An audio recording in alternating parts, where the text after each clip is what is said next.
Oxygen के ताल्लुक से हमारी बात के ताल्लुक से बात हो रही। मेरे 2-4 जानने वाले में एहतेशाम भाई जो बेकरी वाले हैं, उनके घर में 2 कले। एहतेशाम भाई के वालिद साहब के भी साथ यही हुआ। उनको ऑक्सीजन के चक्कर में ऊपर नीचे करना पड़ा, उनका ऑक्सीजन ड्रॉप हुआ, उनकी भी डेथ हुई है। और ये 2-3 लोग मेरे कांटेक्ट में आ रहे, अल्लाह जाने कितने लोगों का हुआ होगा, कितने लोगों के साथ हो। 2 बेसिक चीज़ें मैं बोलता हूँ, मालेगांव में जीवन हॉस्पिटल में कैजुअलिटी की और फारहान हॉस्पिटल और जीवन हॉस्पिटल में मौत की जो बेसिक वजह जो है ना, फारहान हॉस्पिटल में ये है कि ऑक्सीजन के पेशेंट को चल के आता है वो, और उसके बेड पे ऑक्सीजन रेडी नहीं रहती है। होना क्या चाहिए, पेशेंट ऑक्सीजन का है या नहीं, उसके बेड पे तुम ऑक्सीजन रेडी रखो। अगर उसको ज़रूरत है तो फटाक से लगा दो, नहीं ज़रूरत है तो मत लगाओ, लेकिन रेडी रखना ज़रूरी है, इमरजेंसी में शामिल है। लाइन ऑफ ट्रीटमेंट के ताल्लुक से मैं पूछना चाह रहा हूँ, लाइन ऑफ ट्रीटमेंट से आप सेटिस्फाइड थे क्या? देखिए, लाइन ऑफ ट्रीटमेंट ऐसा है ना, जीवन हॉस्पिटल हो या फारहान हॉस्पिटल हो, वहाँ कोई एमडी डॉक्टर नहीं है, ये सब राम भरोसे चल रहे थे। लाइन ऑफ ट्रीटमेंट में जो प्रोटोकॉल ऊपर से WHO का या ऊपर से जो गवर्नमेंट ने बना दी है कि इनको विटामिन C देना है, बुखार आए तो पैरासीटामोल देना है, इनको एजिथ्रोमाइसिन देना है, HCQS देना है, यही लाइन ऑफ ट्रीटमेंट चल रहा था। अगर किसी पेशेंट को हायर एंटीबायोटिक की ज़रूरत है तो उसको प्रिस्क्राइब करने वाला कोई MD डॉक्टर नहीं था, उसको देने वाला कोई नहीं था, उसको देखने वाला कोई नहीं था MD जो प्रिस्क्राइब करेगा। इसके लिए पेशेंट की डेथ हुई है। लाइन ऑफ ट्रीटमेंट एकदम जर्नल, तो फिर ये सब चीज़ें तुम तो मेडिकल से भी लेके खा सकते हो ना, मेडिकल से भी लेके खा सकते हो। अगर आपके वहाँ पर कुछ ऐसी सहूलत हो, एक MD विज़िट करे, वो एक ट्रीटमेंट लिख दे, एक डॉक्टर वो ट्रीटमेंट को फॉलो करे, वो ऑर्डर को फॉलो करो, लेकिन वो सब कहाँ था, वो सब कहाँ था। इधर प्राइवेट हॉस्पिटल बंद थे, उधर कोविड के नाम पे जो प्राइवेट हॉस्पिटल लिए गए थे उसके अंदर सहूलत के नाम पे सिर्फ 4 दीवारी थी, पंखा था और बेड था, बाकी चीज़ें कहाँ थी, कहाँ से पेशेंट बने। आज पेशेंट क्यों नहीं मर रहे? मैं एक सवाल पूछता हूँ मालेगांव के तमाम लीडरों से, आज पेशेंट क्यों नहीं मर रहे? पेशेंट आज इसलिए नहीं मर रहे हैं कि हेल्थ मिनिस्टर साहब आए थे मालेगांव में, हम लोग ने बहुत हंगामा किया, राजेश टोपे साहब बहुत हंगामा किया, उनको क्लिनिक्स और हॉस्पिटल बंद होने के बारे में बताया, और वहाँ पर बहुत हमारी हुज्जत मारी हुई, बहुत से चैनलों ने उसको बताया, हर सोशल मीडिया। उसके बाद मालेगांव के हॉस्पिटल चालू हुए, GPs चालू हुए, हॉस्पिटल में एडमिशन मिलना अभी थोड़े दिनों से चालू हुआ है मालेगांव में, लेकिन हॉस्पिटल के जो दूसरे MD डॉक्टर थे, चंद MD डॉक्टर ने एक अच्छा काम किया, अल्लाह उनको जिसने किया उनको जज़ाए खैर दे।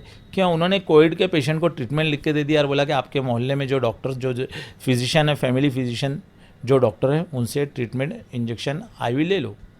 और मैं BUMS BHMS मोहल्ले के तमाम डॉक्टर को सलाम करता हूँ, उनके लिए अल्लाह से हमेशा दुआ करते रहूँगा कि उन्होंने क्लिनिक खोलने के बाद वो ट्रीटमेंट को फॉलो किया, या मुंबई में कोई पेशेंट एडमिट है उसकी डिस्चार्ज समरी मंगा के उसका ट्रीटमेंट देखा, और अपने वहाँ पर पेशेंट को घर में एडमिट किया ऑक्सीजन लगा के, और उनको लियोफ्लॉक्सासिन, टज़ार, मैग्नस और जोस्टम ये सब इंजेक्शन उन्होंने घर पे चालू किया।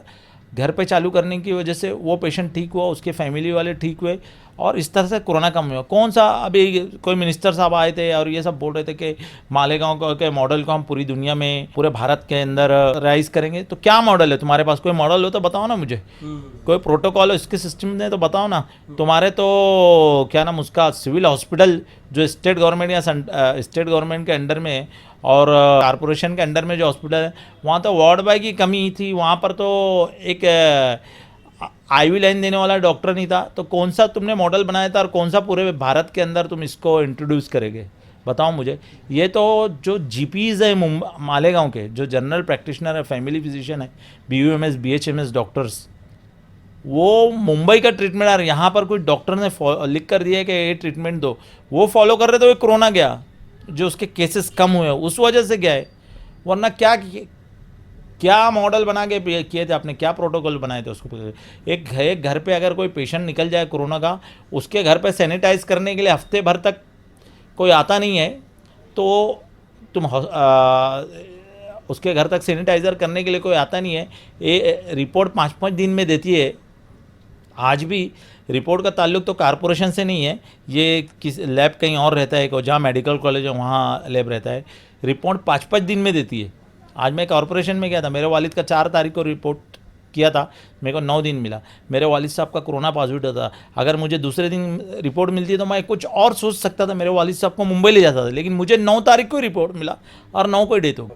तनवीर उस्मानी मरहूम और जनाब अहमद उस्मानी मरहूम, दोनों की रिपोर्ट्स कितने दिनों में आएंगी कि दोनों पॉजिटिव हैं? या मेरे वालिद साहब का जो है 4 या 5 तारीख को टेस्ट हुआ था। मैं जब मुंबई में था, मैं वहाँ से बैठ के सपना ठाकरे, डॉक्टर चौधरी, गोविंद चौधरी, डॉक्टर माले साहब, मेरे तमाम दोस्त, सबको फ़ोन करता था कि मेरे वालिद साहब की रिपोर्ट दे दो, उनकी थोड़ी सी तबीयत बिगड़ रही है, अगर कुछ उनको हो रहा है तो मैं कुछ हायर सेंटर पे ले जाओ, मेरे घर पे एक मौत हो चुकी है, मैं मुंबई बुला लूँगा उनको, आप रिपोर्ट तो दो। क्योंकि मुंबई में भी ऐसा था, अगर कोविड का हॉस्पिटल है तो रिपोर्ट पॉजिटिव है तो एडमिट करेंगे, नहीं तो नहीं। मैं इनको मुंबई बुलाने के चक्कर में ही था मेरे वालिद साहब को, तो मैं मुंबई से मालेगांव इसलिए नहीं आ रहा था कि मैं उनको बुलाना चाहता था रिपोर्ट आ जाए। 9 तारीख को मुझे फ़ोन करके कमिश्नर साहब ने रिपोर्ट दिया, असिस्टेंट कमिश्नर कमरुद्दीन साहब ने रिपोर्ट दिया 9 तारीख को 3:30 बजे। 4 तारीख को मतलब हाँ। स्वैब टेस्ट गया है और 9 को रिपोर्ट है। उसी दिन मेरे वालिद साहब की तबीयत बिगड़ी, लेकिन मेरे को अंदेशा हो गया था, मैंने घर पे पल्स ऑक्सीमीटर लेके रखा था। मेरा भाई ने मेरे को बोला कि इनका सैचुरेशन जो है ना 85 आ रहा है। मैंने मेरे भाई को बोला छोड़, रिपोर्ट कब आती है कब नहीं, इनको जो है ना ऑक्सीजन पे रख दो। 4 घंटे में हमने ऑक्सीजन किया, मेरे अब्बा अच्छे हो गए, मेरे अब्बा ठीक हो गए।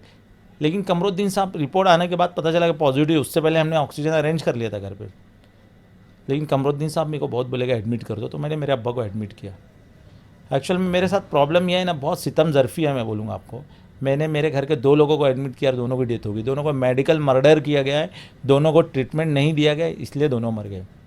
मेरी वालदा भी मेरे अब्बा के साथ फारन में एडमिट हुई थी, क्योंकि मेरी वालदा का भी पॉजिटिव था। मेरी वालदा का नाम ताहिरा है, ताहिरा अहमद उस्मानी। मेरे अब्बा की डेथ हुई तो उनको इन लोगों ने उनको हॉस्पिटल से लेके आ गया। आपके घर वाले? हाँ, मेरे घर वालों ने लेके आ गया। फारन में मेरे वालिद साहब के साथ मेरी वालदा भी थी, फारन में लेके गए और 2 ही घंटे में मेरे वालिद साहब की डेथ हो गई। 1 घंटे वो भी पॉजिटिव थी, लेकिन तब भी उनको मेरे वालिद साहब के, तो मैं उनको घर पे लेके आ गया और मैंने घर पे ट्रीटमेंट किया उनका, और वो अभी सेहत एकदम से आता। और दूसरी बात, सामने ये सलीम बैठा है, इससे पूछ लो। और जो 15 लोग पॉजिटिव थे, 12-15 लोग मेरे गली मोहल्ले में दोस्तों में, रिश्तेदारों में, जिनको ये सिम्टम्स थे, उनका मैंने घर जाकर ट्रीटमेंट किया, वो सब ठीक हो गए। लेकिन हॉस्पिटल में जिसको भेजे हमने वो मर गए, हॉस्पिटल में जिसको भेजे वो मर गए। और घर पे हमने जाके उनको दिए, क्योंकि केयर की हम लोगों ने, उनके ट्रीटमेंट बराबर दिए, उनको जो एंटीबायोटिक की ज़रूरत थी वो बराबर दिए, उनके साथ घुले मिले, उनसे बातचीत की हम लोग। तो उनको लगा कि मुझे कुछ नहीं है, लेकिन हॉस्पिटल में जिसको हमारे मोहल्ले से भेजे सब मर गए, कोई वापस नहीं आया। दूसरी अहम बात, चूँकि आप मेडिकल फील्ड से हैं, तो काउंसलिंग वाला जो पार्ट है वो कितना अहम रोल रखता था इस पीरियड में, और क्या किया जाना चाहिए था जो कि बिल्कुल नहीं दिखाई दिया शुरू से लेके आखिर तक? मेडिकल साइंस का एक पार्ट है काउंसलिंग। लोग ऐसा समझते हैं कि अगर पेशेंट साइकिक हो जाए या मेंटली सीक हो जाए तो जब भी काउंसिल की ज़रूरत पड़े, ऐसा नहीं है। मेडिकल साइंस का एक पार्ट है काउंसलिंग। काउंसलिंग के लिए डॉक्टर को और पेशेंट को आमने सामने बैठना पड़ता है।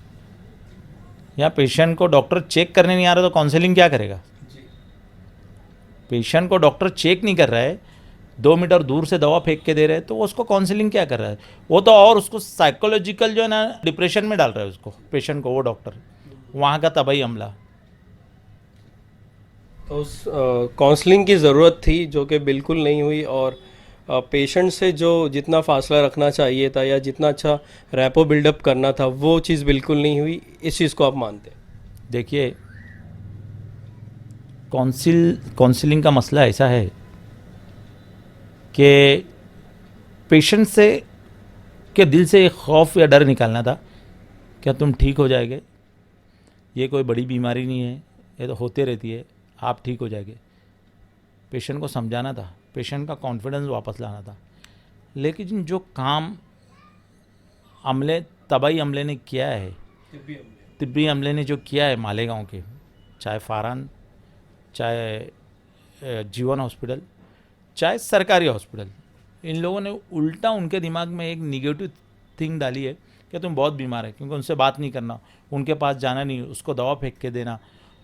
पेशेंट को एक अंदाज से बोलना कि इस अंदाज से बोलना कि पेशेंट की बीमारी हमको लग सकती है इसलिए उसको इग्नोर करना, बल्कि एक मेरे दोस्त ने बताया उसके वालिद साहब फॉरेन में एडमिट थे, उनका इंटरव्यू भी था। उन्होंने बोला बल्कि डॉक्टर ने उनको बोला एक वहाँ के मैं हॉस्पिटल में एक डॉक्टर या कुछ काम करने वाले ने बोला काहे को इतनी भाग दौड़ कर रहे, 4 घंटे के तो मेहमान है, क्यों इतनी भाग दौड़ कर रहे, 4 घंटे के तो मेहमान है। मैं एक इंटरव्यू में देखा ये बात। तो इस तरह की बातें जो है ना पेशेंट को कमज़ोर और मौत के मुंह में धकेलने वाली है। ये सब बातों के पे बहुत जल्द कंट्रोल करना था और स्टार्ट में ही इस पे बहुत ध्यान देना था, वरना इतनी मौतें नहीं होती थी मालेगांव में। तो इस सिलसिले में आप कुछ करने वाले हैं? ज़रूर, मैं इस सिलसिले में कानून और कायदे से जो होता है, मेडिकल नेग्लिजेंसी का जो कानून है उसके हिसाब से इंशाल्लाह हमारी एक मालेगांव में जो लोगों की डेथ हुई है उनका एक ग्रुप बनाए, हम उस हिसाब से करेंगे। ज़रूरत पड़ने पे हम लॉकडाउन के बाद आज़ाद मैदान और मालेगांव में भूख हड़ताल भी करेंगे। लेकिन जिसने मालेगांव के लोगों को, मालेगांव के 1200 लोगों को मौत के मुंह में पहुंचाया है, इंशाअल्लाह वो 1200 लोगों के लिए मरते दम तक इंसाफ की लड़ाई लड़ेंगे। चाहे वो कोई भी कितना भी पावरफुल आदमी हो, कितने भी पैसे वाला आदमी हो, कितना भी नामचीन आदमी हो, कितना भी बड़े बाप का बेटा हो जिसने अभी हॉस्पिटल खोल लिया है, हम उसके ख़िलाफ़ इंशाअल्लाह FIR, उसकी डिग्री, उसका रजिस्ट्रेशन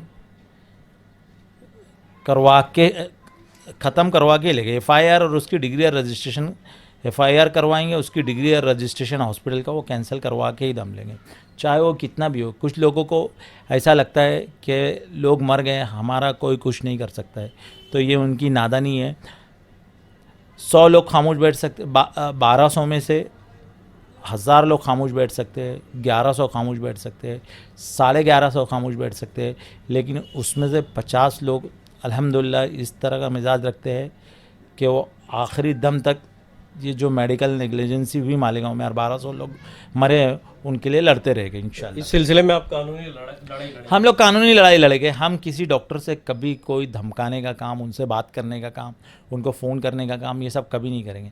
हम कानूनी ही लड़ाई लड़ेंगे। हम रोड पे आके ऐसा कुछ गलत काम नहीं करेंगे, हम कानून से ही करेंगे जो करने का है। बहुत बहुत शुक्रिया। तो नाज़रीन, ये थे जनाब डॉक्टर अखलाक उस्मानी, जो कि अपने भाई मरहूम तनवीर उस्मानी और अपने वालिद साहब जनाब मरहूम अहमद उस्मानी के ताल्लुक़ से बता रहे थे कि किस तरह मेडिकल नेग्लिजेंस के सबब उनकी वफ़ात हुई।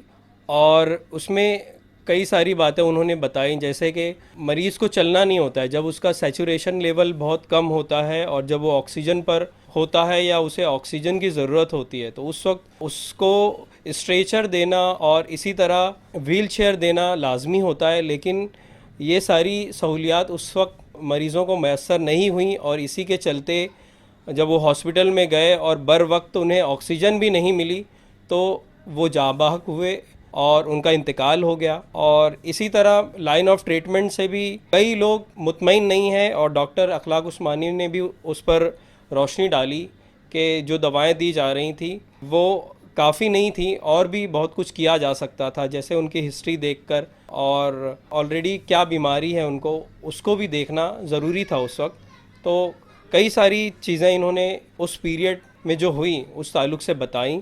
तो नाज़रीन, अब ये आवाम पर है कि वो तय करे कि ये मामला जो है कितना संगीन है, और इस ताल्लुक़ से जो किया जाना चाहिए वो वक्त की ज़रूरत है कि इस ताल्लुक़ से कोई कार्रवाई की जाए और कोई कदम उठाया जाए, ताकि आने वाले वक्तों में अगर इस तरह के संगीन हालात होते हैं तो इस तरह कई जानें तल्फ ना हो, और अमवात जिस तरह बढ़ी हैं इस पीरियड में उस तरह से अमवात का सिलसिला दराज ना हो।